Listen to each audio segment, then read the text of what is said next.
네, 오늘 본문을 이 원문의 마음에 맞춰서 이렇게 시로서 한번 읽어보았습니다. 저는 이런 신문학을 볼 때마다 참 이 시를 이해한다는 것은 참 얼마나 어려운가 생각을 많이 해봅니다. 마치 우리가 어떤 미술관에 가서 어떤 미술 작품들, 그 그림들을 볼 때 그것들을 이해하는 것이 참 쉽지가 않잖아요. 그래서 이런 시문학이나 어떤 그런 예술, 그런 그림 작품들을 이해할 때 우리가 보죠. 그 그림 작품에 항상 그 오른쪽으로 조그맣게 그 그림 작가가 누구인지, 그리고 대략적인 어떤 설명들이 있기도 하고, 때로는 그 오디오 설명들을 우리가 스마트폰을 통해서 듣기도 하듯이, 이 시를 쓸 때 이 시인이 어떠한 그런 상태에서 이 시를 썼는지, 그리고 그가 당면하고 있었던 그 상황이 어떠했었는지에 대해서 우리가 아는 것은 이 시를 이해하는 데 아주 큰 도움이 될 것을 잘 알고 계실 것입니다. 오늘 다윗이 이 애가를, 오늘의 이 슬픈 시를 쓸 때 그 상태가 어땠는지는 우리가 바로 어제의 말씀 가운데 1장 11절과 12절을 말씀을 보면은 좀 어땠는지 대략적으로 우리가 알 수가 있습니다. 제가 좀 빠르게 읽어드리면 사무엘하 1장 11절 12절은 이렇습니다. 이에 다윗이 자기 옷을 잡아 찢음에 함께 있는 모든 사람도 그리하고 사울과 그의 아들 요나단과 여호와의 백성과 이스라엘 족속이 칼의 죽음으로 말미암아 저녁 때까지 슬퍼하며 울며 금식하니라. 참 이 긴박한 상황은 동시에 일어났죠.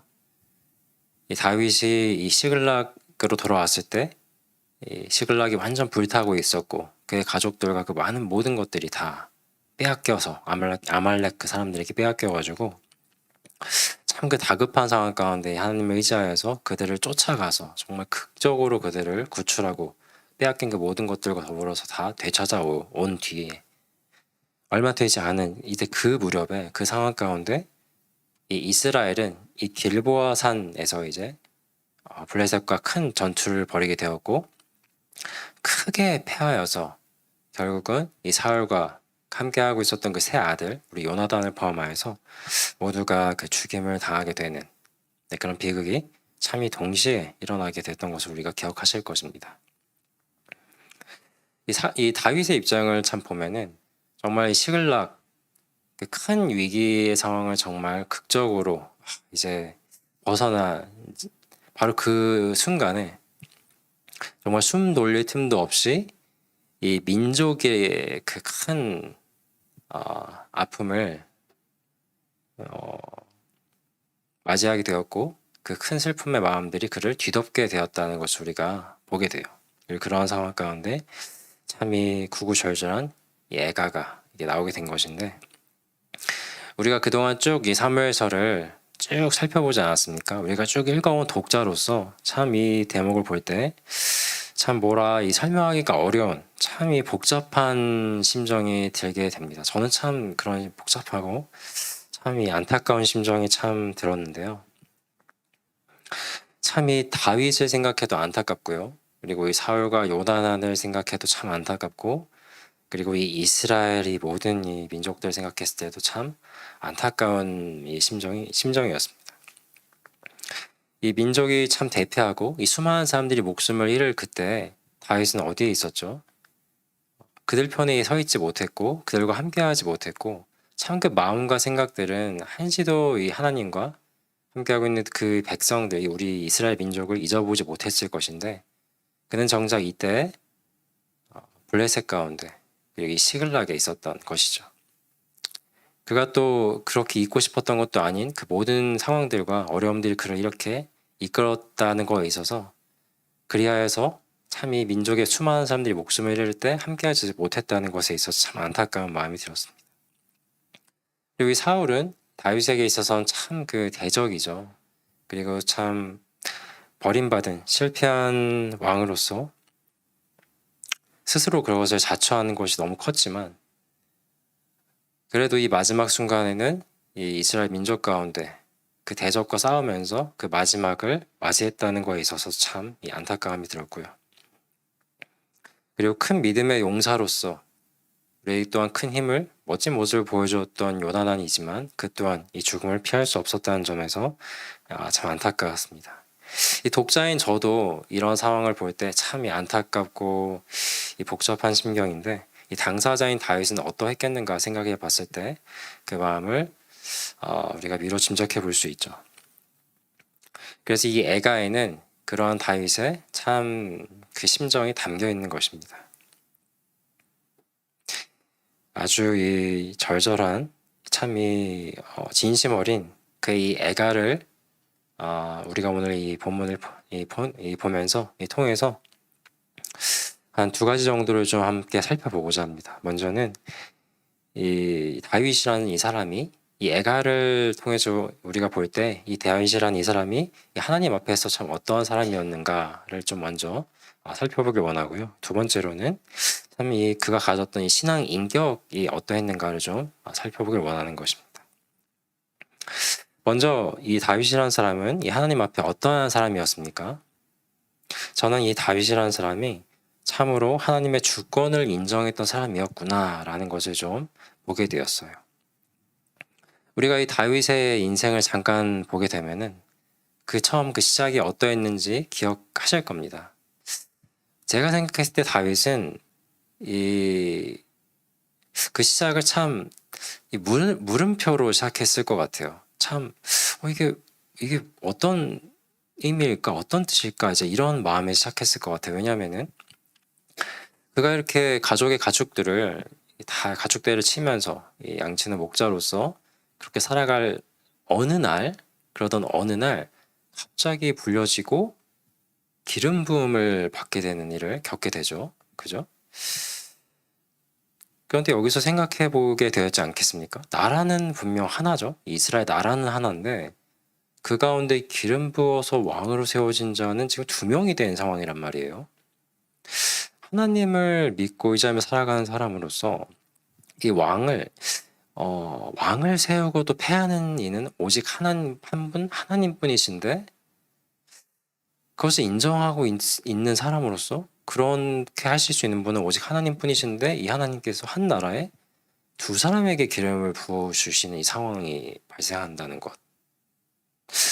그렇다면 궁극적으로 이 일을 해결하시고 이 한 나라에 오직 진정한 한 왕을 세우실 분은 또한 누구시겠습니까? 하나님이시지 않겠습니까? 그죠? 이러한 하나님을 인정하는 사람이라면 결국에 정말 한 사람의 하나님 왕을 세워서 이 나라를 다스리게 하실 분은 하나님이시겠구나. 오직 이 일을 행하시고 모든 것을 주권적으로 일하실 분 또한 내가 아니라 하나님이시겠구나라는 그런 하나님에 대한 주권을 인정하고 그분께서 직접 일하실 것을 기다리고 보길 원하는 그런 모습의 사람으로서 이어져 가는 것이 아니었겠습니까? 저는 그래서 다윗에게서 그러한 모습을 발견하게 되는 것입니다. 실제로 그는 사울에게 있어서 그의 군 그 지휘관으로서 사울을 도와주고 싸우는 역할을 감당했고 그리고 나중에 그 사이가 참 어려워지고 목숨을 이를 위기에 처할 때에도 사울을 2번이나 살려주기도 하였고 그죠? 그리고 오늘 이 에가를 통하여서 그가 이 사울을 대하고 있는 그 심정이 어땠는가를 우리가 볼 때 이러한 모든 그 삶과 그런 마음들을 품고 그 모든 일의 결국을 하나님께 맡겼다라는 이 모습을 통해서 다윗 이 사람은 정말 하나님의 주권을 인정하고 그것에 모든 것을 맡기는 사람이었겠구나 라는 것을 보게 되었습니다. 이것은 참 우리에게 의미하는 바가 크다고 하겠습니다. 우리가 우리의 삶을 살아갈 때 우리는 이 하나님의 주권을 얼만큼 인정하며 그분의 손에 이 모든 것을 맡기며 살아가고 있는가 생각해 볼 수가 있겠죠. 저는 이 하나님의 주권에 대해서 생각할 때 가장 먼저 당장은 오늘 이렇게 여러분에게 설교를 말씀을 준비해서 전하는 이런 것을 좀 생각하게 되었어요. 그 매번 이제 말씀을 준비할 때마다 늘 드는 마음은 그러니까 사실 저 스스로를 생각할 때는 참 어떻게 전해야 될지 정말 아무런 그런 생각이 들지 않습니다. 그래서 그때마다 정말 하나님을 더욱 의지하게 되는데 아마 저뿐만 아니라 모든 설교자들께서 다 그렇게 하실 거예요. 말씀을 읽으면서 말씀께서 온전히 저를 인도해 주시기를 간절히 원하는 마음으로 하게 되거든요. 내가 뭘 하려고 하면은 정말 사실 저라는 사람에게서 무엇이 나올 수 있겠습니까? 준비하는 과정을 하나님께 내어 맡기고 하나님의 주권을 의지하면서 인도해 주시기를 간절히 구하면서 설교 준비를 하게 되거든요. 그래서 제게 있어서는 이제 그런 예가 가장 먼저 좀 생각이 들었습니다. 여러분도 삶을 살아가실 때 어떠한 삶 가운데 하나님께 어떻게 내어 맡기며 그 주권을 의지하시는지는 잘 모르겠지만 그러나 분명히 그 모든 것들을 경험하신 것들 분명히 적지 않으실 거라고 믿습니다. 이것이 참으로 우리에게 은혜가 되는 것은 바로 그때 우리는 하나님께 정말 영광을 돌리게 되거든요. 내가 한 것이 아니므로 이 하나님께 주권을 내어 맡긴 그 사람은 하나님께 영광을 돌릴 수밖에 없어지는 이러한 큰 은혜의 선순환이 반복되게 된다는 것을 분명히 경험하셨을 거라고 믿습니다. 우리 주님조차도 이 겟세마네 기도하실 때 그 주권을 온전히 하나님께 내어 맡기시지 않으셨습니까? 그럼 우리도 그런 모습들을 기억하면서 또 이 오늘 애가의 이 다윗을 보면서 하나님께 온전히 내어 맡기고 하나님을 그렇게 할 때 하나님께서 주관하시고 인도해 주신다는 것을 믿고 그렇게 하나님의 주권을 인정하며 나아가는 저와 여러분 되시기를 소망합니다. 그리고 두 번째로는 우리가 이 애가에서 이 다윗을 통하여서 이 성도가 가져야 할 인격이란 이 신앙 인격이란 무엇이겠는가를 좀 한번 살펴볼 수 있는 것이죠. 이 애가를 오늘 이 시 본문을 쭉 보면서 저는 이 다윗이 이 사울이라는 이 사람을 완전히 우리 자신과 동떨어져 있는 한 개체로서 보고 있지 않았구나라고 보게 되었습니다. 그러니까 이 다윗은 이 사울이라는 이 사람마저도 공동체이자 한 지체로서 보고 있구나라는 것이 오늘 예가 가운데 드러나고 있어요. 그는 이 사울을 이스라엘로 공동체 한 지체로 보고 있습니다. 이 사울이라는 사람이 비록 그가 스스로 이러한 멸망을 자초한 사람이었지만 그는 참으로 마지막에까지 이렇게 싸웠던 이런 모습을 보여주고 있고요. 그리고 참 우리가 사울을 생각할 때 또 그는 사실 자신이 대패하고 죽게 될 것을 알고 있는 상태로 사실 이 자리까지 나아가게 됐다는 것을 우리가 기억하시잖아요. 그냥 제 개인적인 생각에서 그는 그 상황을 도망가지 않고 받아들였다는 거에서도 참 안타까운 생각이 들었는데요. 그를 곁에서 지켜보면서 실제로 또 그가 이스라엘 위해서 애쓴 부분이 있었다는 것과 또 이스라엘 민족들이 그의 그 통치 기간 동안에 또한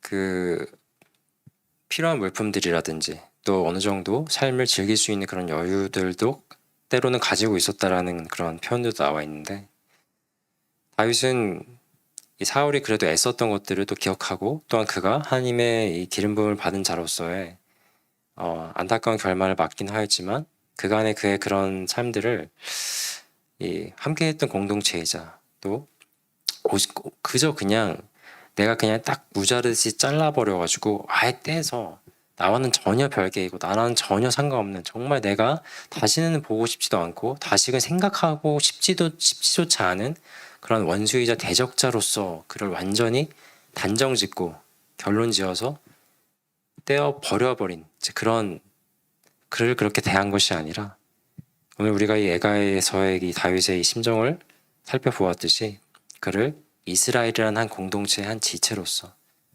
그리하여서 그를 불쌍히 여겨서 결국은 요나단과 더불어서 그를 안타까워하고 사랑하는 그런 마음들을 드러내 보여주고 있다는 점에서 저는 여기서 이 다윗이라는 사람이 어떤 신앙 인격을 가졌는지를 조금 보게 된 것입니다.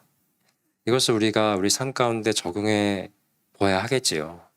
이것처럼 참 어려울 수 있겠지만 오늘 이 본문이 우리에게 주시는 그 분명한 말씀, 그것을 부인할 수 없는 것, 그것은 때때로 우리는 정말 누군가를 미워하거나 관계가 어려워지거나 아니면 누군가로부터 억울하게 미움을 당하거나 참 이 복잡한 인간 관계 가운데 이 공동체 내에서도 여러 가지 그런 복잡한 심경 가운데 우리가 처할 때가 있는데 그때 우리가 그 사람들을 혹은 어떤 사람들을 그렇게 정말 잘라내 버려서 나와는 아무런 상관도 없이 저 사람은 저 사람이고 나는 나고 정말 맞지 않고 우리의 길은 각자 다르고 심지어는 저 사람이 정말 이 공동체와 하나님의 나라 가운데 함께 있는지조차 의심이 들 정도로 그렇게 잘라내버리고 나누어서 다시는 생각하시고 싶지도 않는 혹 이제 그러한 순간들을 우리가 겪을 그때가 있다고 한다면 그때 우리는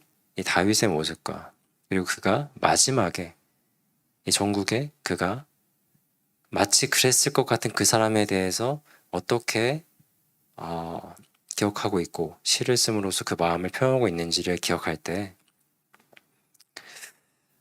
우리도 이제 이런 모습으로 나아갈 수 있어야 되겠구나 좀 다짐해 볼 필요가 있겠죠. 우린 누군가를 그렇게 잘라내버리고 하기보다는 불쌍히 여기는 마음을 먼저 가지고 그리고 그것이 쉽지 않으므로 하나님을 의지하면서 그래서 더 큰 마음을 품으면서 공동체로서 함께 회복해야 되어가야 될 그런 지체로 보고 그리고 그때 나 또한 성장해가는 그러한 깊은 또 하나님의 은혜를 체험할 수 있으면 참 좋겠습니다. 이제 말씀을 맺도록 하겠습니다. 우리가 이제 이 시간 함께 기도로 나아가길 원하는데요. 먼저는 우리가 우리의 삶 가운데 정말 하나님의 주권을 인정하는 사람 되기를 원합니다라고 그렇게 기도하시면 좋겠습니다.